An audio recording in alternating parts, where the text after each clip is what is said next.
Hello everyone and welcome back to my channel. EcoGirl here, and today's topic is fires. As we know, temperatures have been increasing from year to year. A lot of that has to do with human-caused climate change. The risk and severity of forest fires increase as average annual temperatures increase. As you can see from this chart, hotter years typically have more fires. And of course now we're seeing warmer temperatures due to climate change. With our climate changing since 2000, an average of 72,400 wildfires have burned an average of 7.0 million acres per year. And that's nearly double the average annual acreage burned in the 1990s. So we are seeing fires worldwide. I mean, this is happening everywhere, that there is an increase in severity of these fires just because of the longer, drier fire seasons due to climate change. We're seeing this occur in Russia in 2010. 55,000 people died. Australia, at least 380 bushfires burned in Victoria during the first week of March 2019. The Australia bushfires in 2020. At the time of this bushfire, Australia's bushfire season has already razed nearly 10.7 million hectares. That's an area over 2 times the size of Belgium, and had destroyed more than 3,000 homes and claimed 33 lives. In China, at least 2 wild bushfires burned in Inner Mongolia. I think in Germany in 2018. It said that we've had forest fires before, but never of this magnitude. In Portugal in 2017, at least 41 people died. And same thing in Portugal. These wildfires killed 60 people. Also seeing in France in 2017. In Greece in 2018, 100 people were killed in fires near Athens.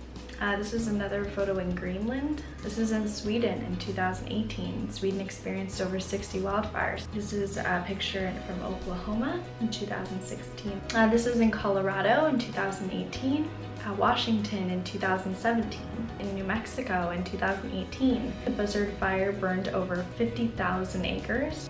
And in Chile in 2017, over 1 million acres of land burned and thousands were left homeless. In England in 2018, Paradise, California in 2018, the campfire killed 86 people and burned over 14,000 homes and businesses. This is the Kincaid fire. 200,000 people had to flee their home. This is in Edwards, Colorado in 2018. The fire season in the US West is now 105 days longer than in 1970.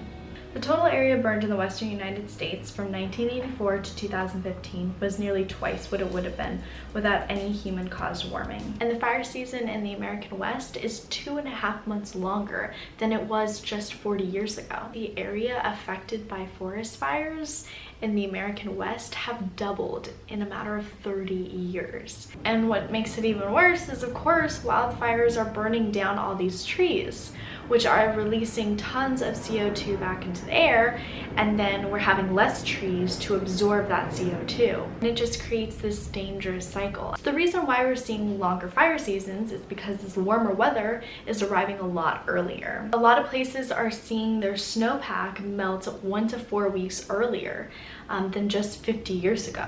And forests are considered combustible a month after the snow melt ends. So you're getting those warmer temperatures in the front end of the fire season and also in the back end of the fire season. And this leads to the period of time when forests are vulnerable to fires a lot longer. Also, drier conditions increase the risk of fires. And in some areas, we're seeing below average rainfall. And this is due to the increase of evaporation rates from warming because of the climate crisis. So of course, this naturally increases the probability and duration of these fires.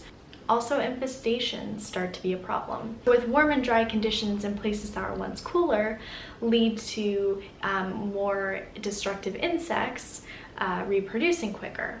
And this is the case for the mountain pine beetle. And these beetles, along with other pests, kill trees and brush, which then dries out, making those dead trees and brush easier to ignite. Also, lightning plays a role in fires. Increasingly severe storms is one of the major impacts of climate change, and those severe storms carry a lot of energy. For every 1 degree Celsius of warming, lightning strike increases 10 to 12%.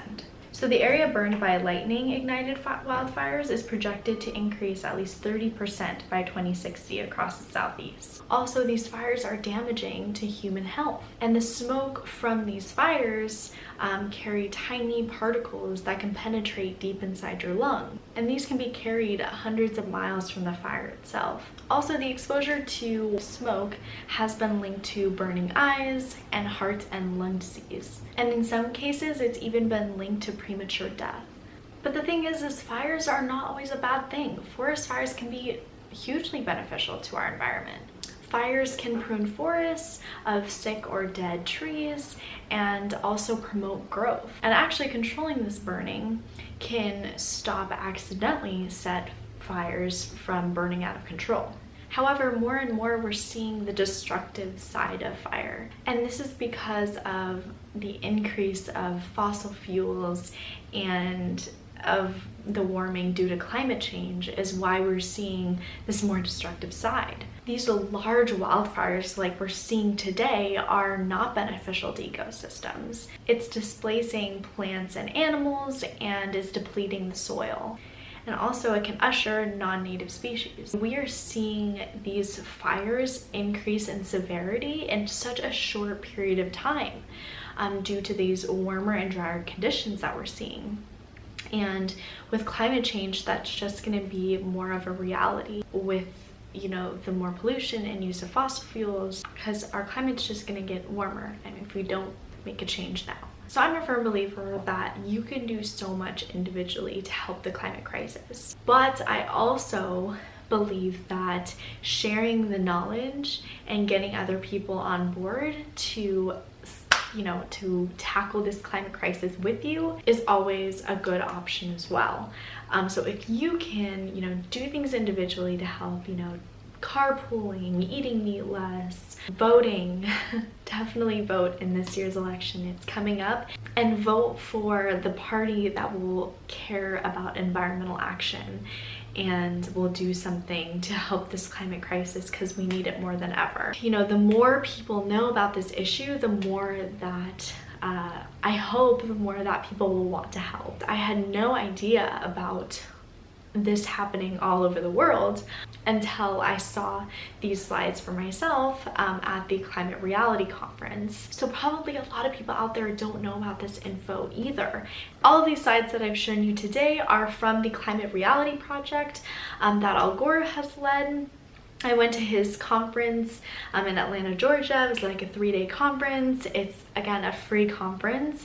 I definitely urge you to attend one of these conferences. It was very eye-opening to me to see what was happening around the world and to get the resources that I need to be able to share this with other people. The Climate Reality Project also does have chapters, so you can get involved in your local chapter. If you go onto the website, you can actually see where the local chapters are and see if there's one near you. So definitely get out there and make a change, and hopefully together we can stop these fires from spreading.